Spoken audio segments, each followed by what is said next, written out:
All right. As Judith Falloon Reed mentioned in her book, I've met many women who were so busy living in and reliving their past that they didn't have time for the present, and certainly no room for the future. And we have with us the author of Here's $100, Get a Life. Buy yourself a life. Buy yourself a life, brother. I was thinking of my mortified over there. This is what I would say to him. Let me just say up front, normally we would get the book to read and go through and so on, but that has not been the case with this one. So tell me, it's probably one of the most interesting titles I've heard. Tell me about that first. Well, let me tell you about the title.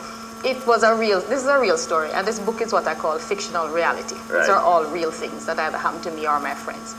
And many years ago, too long ago to talk about, I was part of a self-help group.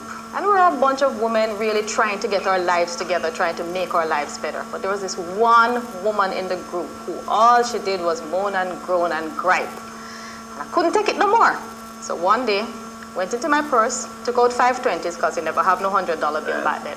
Took out 520s, walked over to her, and put them in her hand. And she looked up at me and said, Annabelle, here's $100. Buy yourself a life. And I walked away. I don't think I even ever spoke to her again because she was just driving me crazy. So that held on. $100 in them days, then $520 is plenty of money. It was enough money. It could actually buy you a life. It was enough money. So that's the genesis. That's the genesis. And the book is about that relationship and others? The book is about a lady I was going to say a young lady, but she's really not so young anymore, by the name of Cecile, who is actually happy.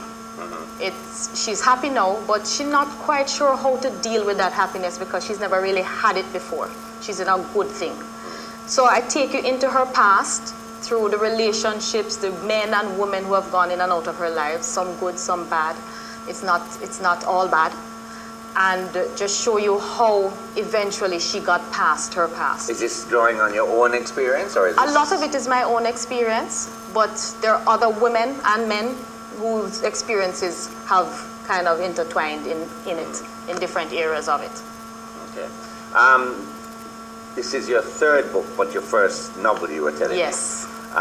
The others were inspirational themed. Inspirational type books. The first one was Time and Seasons, A Layman's Guide to Overcoming Adversity, which I wrote after my dad died. And the second one was called Full Circle, Reclaiming Your Faith, which came after I came out of the depression that came after my dad died. And I found myself climbing back out and really tightening back up my relationship with God. This one was, a friend of mine kept saying to me, Judy, write a novel, because I write plays as well and poetry. He kept saying, write a novel. I kept saying, I can't write a novel. I can only write what I know and what is real to me. So he said, well, put that in a novel. And I did. Is this one of those books that you publish yourself? Or? I did. Yeah. Which has, I guess, spawned a lot of new authors. The fact that now you can publish your own books and so on, because before it would be difficult. In going through, in writing this, did it have a sort of cathartic effect on you? It did, and I found everything I write tends to be personal to me. Even my plays tend to be personal to me, and they're all cathartic. People say, you're from a dysfunctional family. I've never seen a functional family. No, neither have I. So all of us need some kind of catharsis. We all need some way to deal with our dysfunctions. And for me, my writing is part of that. So is the book, you've launched it already, or are you going to launch it? Or? It launched in the States. Okay. I did a book tour in August in 5 cities. And it's launching officially in Jamaica next week, Thursday at Bucophilia, 6 to 8 p.m. So I'm inviting everybody to come on out. Right. And then it will be launched in Montego Bay on the 7th of October at Rituals. Okay. And go out and support, because we have to support our...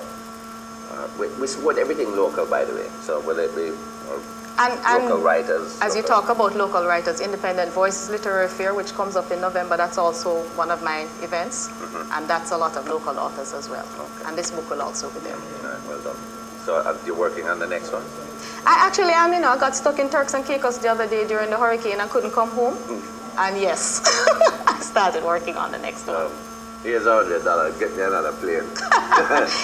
Here's your $100. There you go. All right, Judith Falloon Reed, who is the author of Here's $100, go buy yourself a life.